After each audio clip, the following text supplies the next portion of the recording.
Hello, everybody. John Paul Mendoza, Dr. Speed Selling. This is the Raging Verbalist. You have found the right spot. And no, you have not stumbled into, well, maybe an alternate reality because this is Raging Verbalist number 51. 51. It all lined up. Now, some would say that this was just a quirk, a random event. Do the math. It's the 13th of the month. It's a Friday. And it's the 51st one. So what better topic could we talk about than Area 51? And of course, joining me as always is the lovely Sandra. Hello, Sandra. And Sandra is in the correct garb to talk about this secret military installation. Welcome, Sandra. Hello. How are you doing? I'm doing well. I heard an echo when you said hello. I mean, it's just like, woo. Now, one may ask why I'm wearing these glasses, and that is because this way I can see the truth through the mystery. I can know what's really going on. For those of you who don't know what the Raging Verbalist is, we talk about business. We have a little bit of fun. Hit the like button, give me the, subscribe thing, get the notification. No, YouTube hasn't sent me, well, they're not sending me much money. So come on. Also, we're on Facebook. Go to the Position to Win book group. So, all right. So, what is our first question, Sandra? All right, let's clear the air. What is Area 51? Well, if you want to know the official thing, is Area 51 is a highly classified Air Force, United States Air Force facility located in the Nevada Test Range. And it is in the middle of freaking nowhere. And in fact, the Air Force used it to do flight testing of the U-2 airplane. And that is like U-2, the band, it's U-2, the airplane. So there's intense secrecy around this base, and it is locked down. It is tight. Nobody is supposed to be able to go there. And it is, well, hey, it's just northwest of Las Vegas. And there is like nothing there for the most part, except is there? Maybe there is, maybe there isn't. But this thing is huge. By the way, it also shares a border with the Nevada test site, and that is the location of 739 nuclear tests glowing out there. Is it not? So yeah, so that's what Area 51 is. It is a secret Air Force base, which I guess isn't so secret anymore because we're talking about it. Uh-oh, is that? No, that isn't a black helicopter. Okay, I think we're still good. All right. So yeah, that's what Area 51 is. Frankly, it is in the middle of nowhere, and we will talk about it. And hey, U-2, excellent, cool plane, by the way. Soviets weren't too happy with it. Okay, so what is our next question? Because I mean, clearly, now if you want to go there, go to Vegas, you go to the middle of nowhere, and but we'll talk a little bit about more about that in a little bit. So, what is the next question? What is on the tip of your tongue? All right, do you think space aliens are really there? Well, I'll tell you, if I traveled through space, if I was a space alien and I came from somewhere else and they hold me up 85 miles approximately away from Vegas, so I couldn't have any fun, stuck in the middle of a stinking desert, I would be one pissed space alien. I'll tell you that. I would be like, what? Are you kidding me? We travel across the vast darkness of space to be in the middle of a stinking desert. Now, back to a more serious tone. There are people who believe that space aliens are there. There is no credible proof that I've ever seen. I know that people say, hey, when the thing in Roswell, New Mexico happened, by the way, I have been to Roswell, and by the way, if you feel like a vibration coming through you, you might want to just check your pulse, or maybe it's just a bad breakfast burrito. But anyway, all I can tell you is that I've been to Roswell, and they really play it up. And all I can tell you is that, well, that's in the middle of another stinking desert. So, I mean, what are the chances of coming across all this vastness of space to show up in Roswell, New Mexico, just to get your ass transported to Area 51? So I'm kind of a skeptic, and I'm not, one of those people. I mean, I've met conspiracy theory people, and some of them have been a little on the crazy, well, maybe a lot on the crazy side, So I'm not a believer if there's space aliens there. And here's the biggest thing, which is, how in the world would any government agency keep anything secret for that length of time? I mean, come on, really? I don't know. I don't think so. All right. What is the next question, Sandra? We are just rolling through these, moving. All right. Have you ever been to Area 51? Funny you should ask that question. So, Area 51, though it is super secret and all of that, couple things. Like, first off, because you're always looking for those of you who don't know, there's this thing called the small world theory, which is, that there was a movie with Kevin Bacon Bits, called, I guess he, he dropped the bits part just to be Kevin Bacon. But anyway, but it was like, 6 degrees of separation. I think he was in the movie. If he wasn't, hey, sorry, Kevin, too bad. But yeah, so the 6 degrees of separation thing is that you're always just 6 hops away from being connected to anyone on the planet. Don't know if I absolutely agree or believe it, but here's what I can tell you about Area 51. I brought this up out of the blue. Something happened, something happened, and I brought it up, and it turns out that one of the guys who had worked for me in a company that I still have, and we were working on a patent, and he told the story, and he's on the patent, so you'll have to go check out the patents. I have 2 of them, and actually, more accurately, there are a team of 4 of us, and we have patents.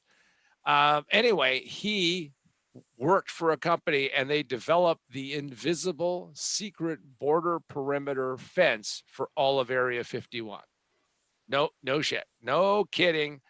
Developed this thing. And this is why, if you go to Area 51, you'll see that there is no, first off, putting a fence around the big giant thing would be like saying, hey, let's put a fence around, I don't know, Sandra lives in Nebraska. Let's take Western Nebraska and put a fence around it. Somebody go down to the Home Depot. We're going to need a little chain link going on here. Ain't going to happen. So, yeah. So he told me all about Area 51 from that standpoint. He, by the way, very much a scientist, was very afraid that I might learn some secrets of this. But yeah, they have an invisible fence all the way around. And then the other thing, talk about, spooky, right? I mean, chills, getting a little goosebumps now, is that there is a town, a village that exists on the very edge of it. And it is called Mercury, Nevada. Now, do you want to talk about coincidence? You want to lean in close. I'm going to just say this once. I'm working for Mercury Computer Systems. We're selling high-speed processors. And the guys in Mercury, Nevada want to buy from us. So literally when they said, John, why should we buy from you guys? By the way, I couldn't even go see them because, of course, it's a super secret classified location. Now it's up on Wikipedia now, but it was super secret. And I said, guys, how could you buy from anyone else? Mercury to Mercury. Come on. I mean, it's a planet. It was a car. It was a secret base. It was a computer. Do the math. It lined up perfectly. By the way, they were a great customer because they bought things and never called back. And I was like, because it was super classified. No, we had no one who worked for the company who could even go there. And in fact, you had to ship a very strange way. So all I can tell you is that, Mercury, Nevada. So yes, the question and the answer to the whole thing is, have I been there? No, but now we fast forward. I have this crazy idea, right? Because I have businesses based in Reno. We're in Vegas.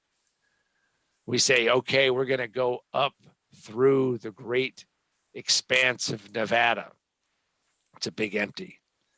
And we're driving along and we get to the middle of nowhere and on this really amazingly good road.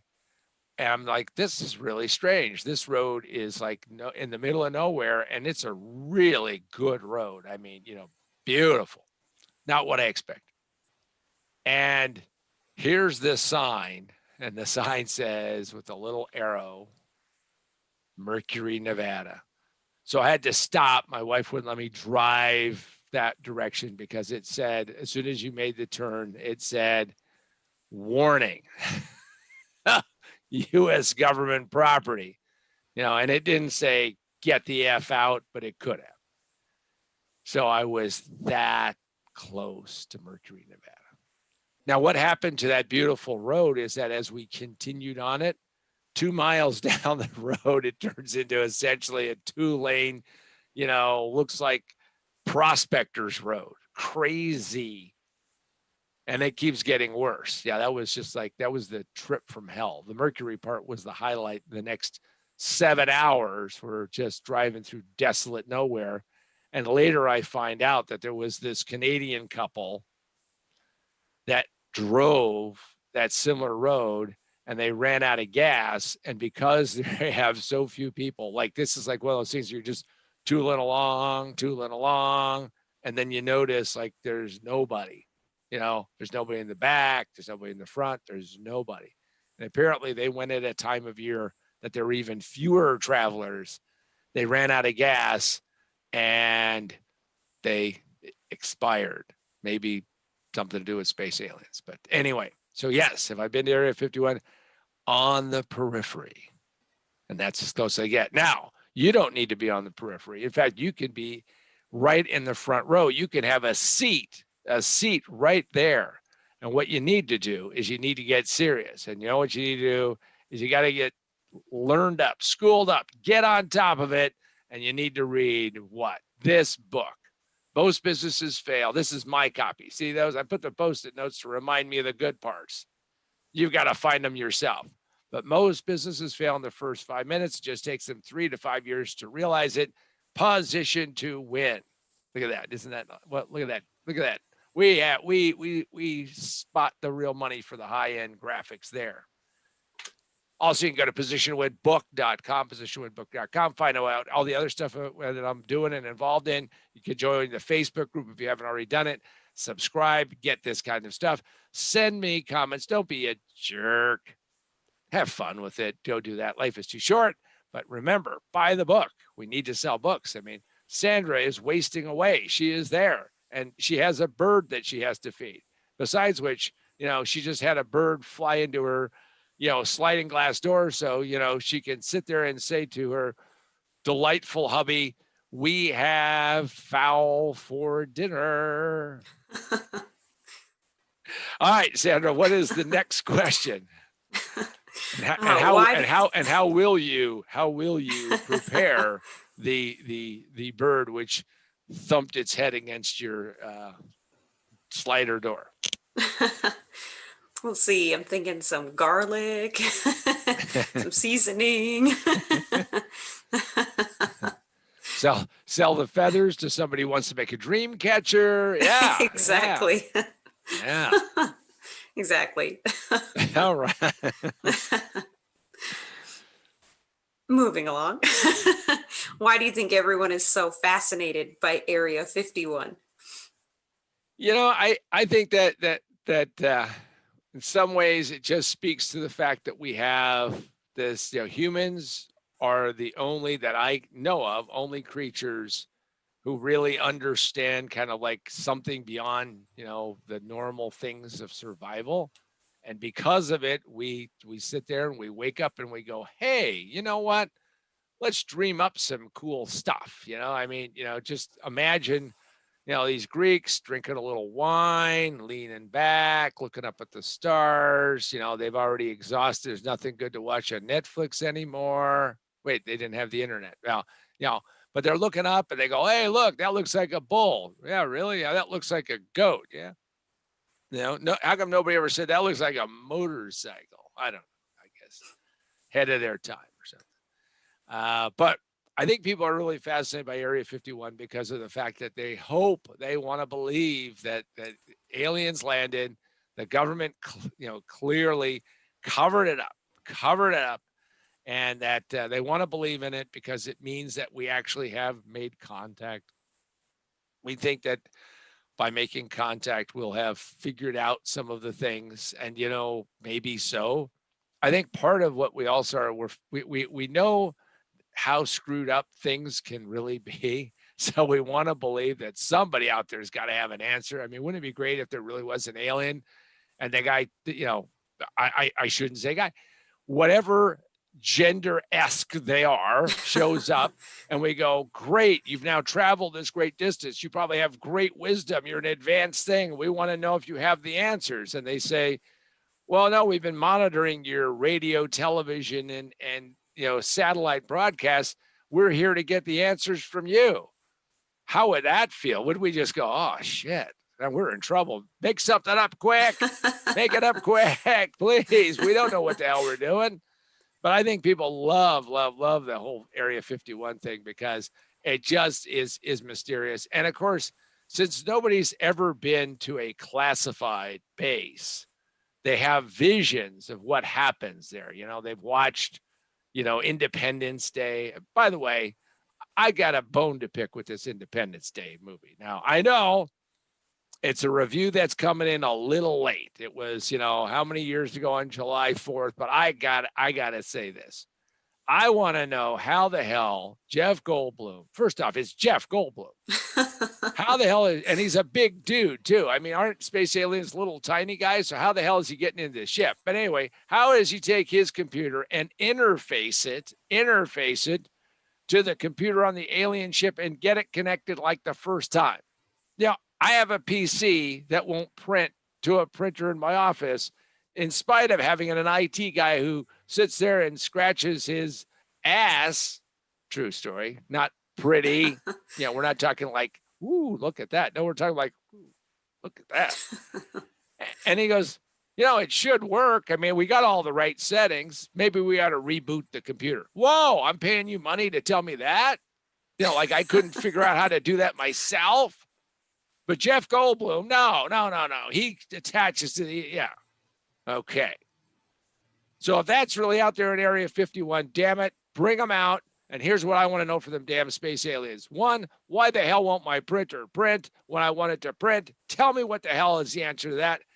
And then the other thing is, who the hell designed the hot dog buns and the hot dogs? Because there's never an equal amount. You got 8 buns, you got 10 dogs. I mean, if this is, you talk about conspiracies, that's a conspiracy because, then you always end up with 2 extra dogs. You don't have this. And then somebody says, well, we can roll it up in a little piece of bread. Serious? Yeah, really?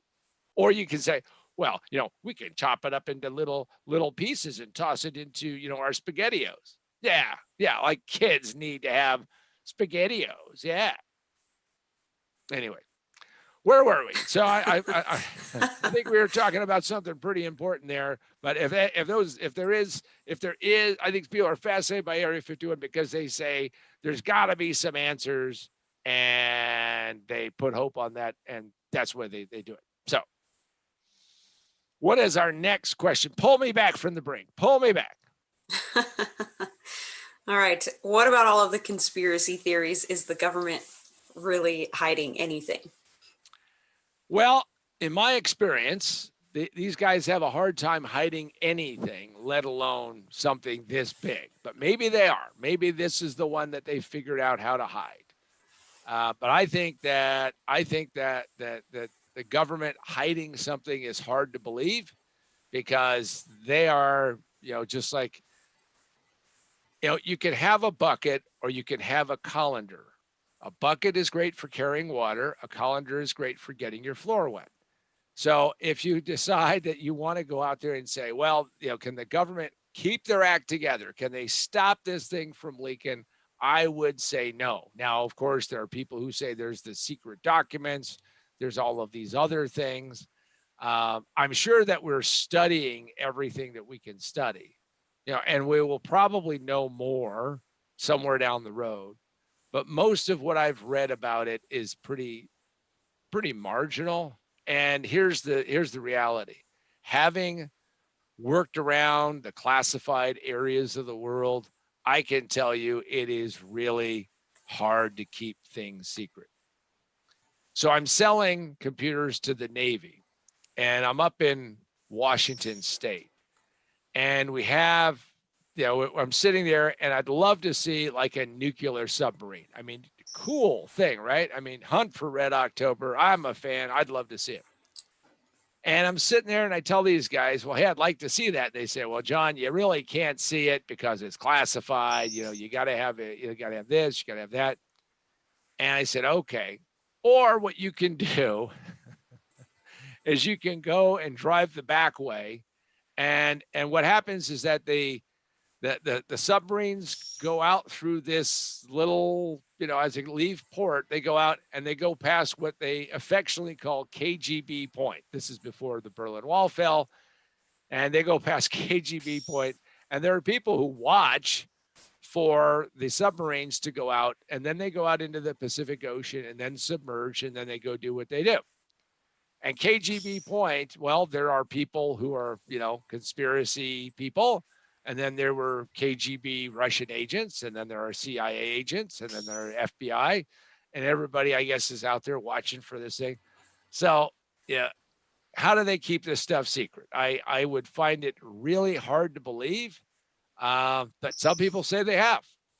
But I just, my experience is no, they can't do that. They're a leaky sieve. They're a colander, not a pail or a bucket.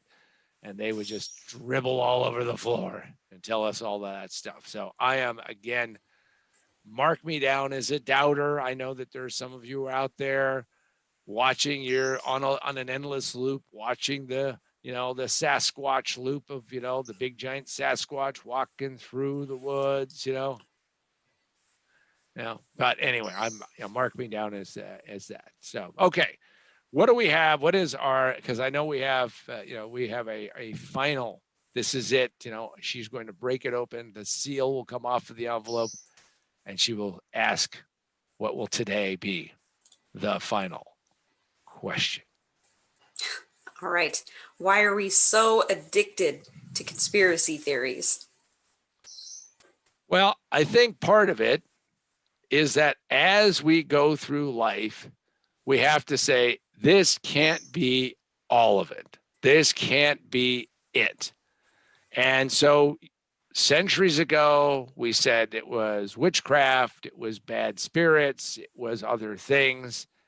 And we just go crazy because we have to believe that there has to be an answer other than that's just the way the shit works. Now, I can tell you, wait a second. I think I see the landing lights. Is that an alien spaceship? No, it just means it's the lights have gone up. So I'll do the rest of this with blinding light, with blue lenses, telling you that the reason why we have conspiracy theories is that we're insecure. We want to know what's going on. We want to believe that somebody knows the answer. And if somebody knew the answer, please tell us, because we're out there and we just don't know. And this is the reason why. I mean, again, how is it possible that some of these things have not been solved yet? We know the problems, but we don't have the solutions. And this gets back to one of the biggest challenges, and it ties back to what the Raging Verbalist is all about, which is we talk a lot about business topics. So let me get serious for a second. In spite of the blinding light of the landing of the alien spaceship or light in front of me, is that most people do not want to accept the problem that's in front of them and then dissemble it and figure out that sometimes to make the decisions that you have to make to go forward, to get things figured out, is that what you have to do is you have to take a hard turn. You have to make sure that you're going to go out and say, I'm going to fix this problem in spite of me not being happy with that. So when I hear somebody talk about conspiracies, I mean, I'll throw a conspiracy on the table. The conspiracy that Tucker, the guy who wanted to build a new car, that the automobile companies conspired against him to stop him from getting the car to market. Well, I'll tell you what the bigger conspiracy was. His wallet was too thin. He did not have enough money. He could not raise enough money. And by the way, he thought that he could go do this. Now, he wasn't the only one after World War II that said, you know what, the car business is going to explode. Sales exploded. The car industry imploded. In fact, it went the opposite direction of what many prognosticators said. Conspiracy theory? I don't think so. What happened was is that some people were business, but there were such smart business people, Alfred Sloan being one of them, Henry Ford II being another one, is they figured out how to turn this change in the market to success. So before you start thinking that you are a victim of a conspiracy theory and that these conspiracy theories are the forces of evil are conspiring against you, understand it is the same old shit in another day and that you have to just buck up and solve these problems. If you become fixated, if you become attached, if you in fact get pulled into that vortex, in all likelihood, you know what will happen is that you will burn yourself out. Most people I've met who believe in conspiracy theories, who think that this is how this whole thing is coming about, those who are sitting there waiting for the psychic hotline to call them back, they are in fact delusional and they are not living in a reality-based world. If you're sitting there right now and you don't think that the virus and the internet and the forces that are moving forward are going to affect your business, then it isn't a conspiracy theory that's outside of your head. It's a conspiracy inside of your head.